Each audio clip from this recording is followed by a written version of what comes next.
चल हो जा शुरू। केसरिया से मन जोगी हुआ रे, दिल झूमे देखो मतवारा हुआ रे, दिल झूमे देखो मतवारा हुआ रे। हर पल मनाओ केसरी त्योहार। विमल बोलो जुबान केसरी। केजरीवाल धन्य है, ईमानदारी के मुद्दे पे अन्ना हजारे जी के आंदोलन की उपज केजरीवाल, लेकिन सबसे पहले अगर खाया तो अन्ना हजारे जी को ही खाया। कोई ऐसा सगा नहीं जिसको केजरी ने ठगा नहीं। हमारी सेनाएं बहादुरी के साथ लड़ रही थी। अगर 3 दिन और युद्ध विराम नहीं होता तो पीओके होते ही नहीं, सारा का सारा कश्मीर हमारा होता। लेकिन पाप अगर किया तो कांग्रेस ने, पंडित जवाहरलाल नेहरू जी ने युद्ध विराम कर दिया और पीओके पार्ट ऑक्युपाइड कश्मीर वो पाकिस्तान में रह गया। केजरीवाल धन्य है, ईमानदारी के मुद्दे पे अन्ना हजारे जी के आंदोलन की उपज केजरीवाल, लेकिन सबसे पहले अगर खाया तो अन्ना हजारे जी को ही खाया। कोई ऐसा सगा नहीं जिसको केजरी ने ठगा नहीं। सबसे पहले अन्ना हजारे साहब को ही ठगा, दिल्ली की जनता को ठगा। अब इनका नाम केजरीवाल नहीं, करप्शन वाल है, करप्शन वाल। ये भ्रष्टाचार के सबसे बड़े उदाहरण है, भ्रष्टाचार के सबसे बड़े उदाहरण। दुर्गा सप्तशती में रक्त बीज का जिक्र आता है। राक्षस एक रक्त बीज, अगर उसको मारो और उसके खून की बूंद धरती पर गिर जाए तो नया राक्षस पैदा हो जाता था, रक्त बीज। लेकिन ये केजरीवाल की पार्टी आप तो हो गई है भ्रष्ट बीज। ये जहां जहां जाती है वहां नई भ्रष्टाचार की फसल ले लाने का काम करती है। ये जितने गठबंधन के नेता है सब मौसेरे भाई है। ये धारा 370 कैसे आई? मेरे मित्रों याद करो, पाकिस्तानियों ने हमला कबालियों ने किया था जम्मू कश्मीर पर। हमारी सेनाएं बहादुरी के साथ लड़ रही थी।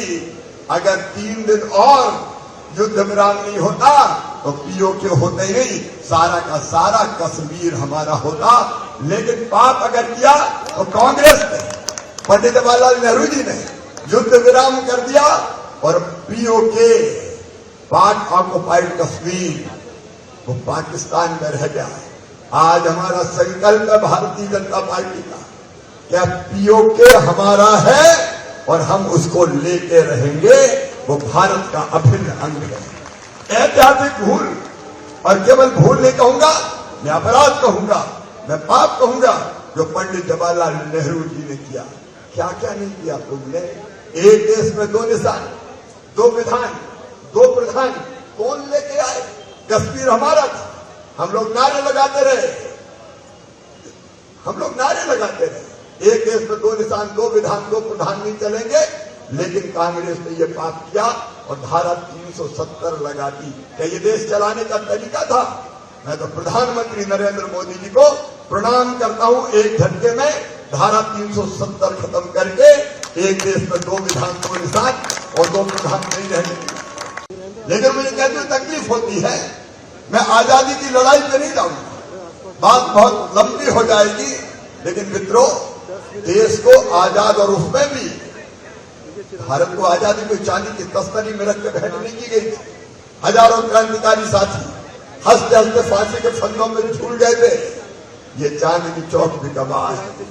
कई ऐसे थे जिन्हें अपनी पूरी जिंदगी अंडमान और निकोबार के जेलों में गोलू और चक्की पीसते हुए गुजार दी थी।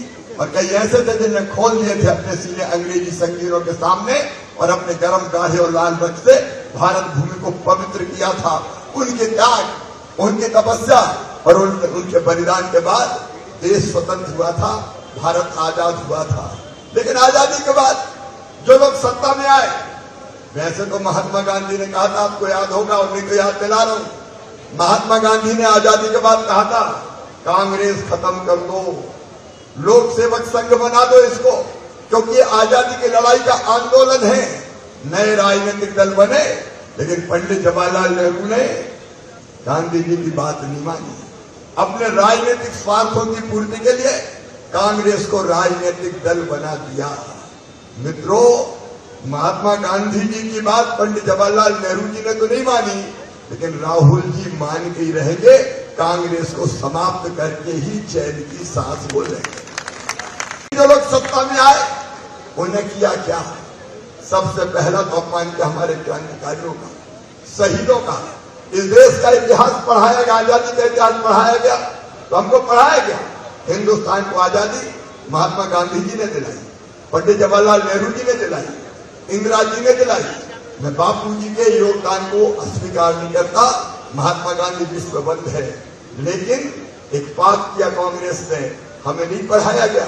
हम भूल गए महारानी लक्ष्मीबाई को, हम भूल गए तात्या टोपे को, हम भूल गए नाना साहब पेशवा को, हम भूल गए वासुदेव बलवंत फड़के को, हम भूल गए अमर शहीद कुंवर सिंह को, हम भूल गए राज बिहारी बोस को, हम भूल गए लाला लाजपत राय को, हम भूल गए लोकमान्य तिलक को, हम भूल गए खुदीराम बोस को, हम भूल गए अमर शहीद उधम सिंह को, हम भूल गए शहीद आजम सरदार भगत सिंह को, हम भूल गए चंद्रशेखर आजाद को, हम भूल गए सुखदेव को, हम भूल गए राजगुरु को, हम भूल गए दुर्गा भाभी को, हम भूल गए साकुल्ला खान को, और हम भूल गए नेताजी सुभाष चंद्र बोस को, हम भूल गए स्वतंत्र वीर सावरकर को।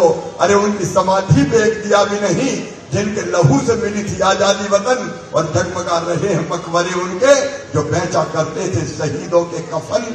इस देश को तो आजादी का इतिहास तक कांग्रेस ने गलत पढ़ाया, देश को गलत दिशा दी।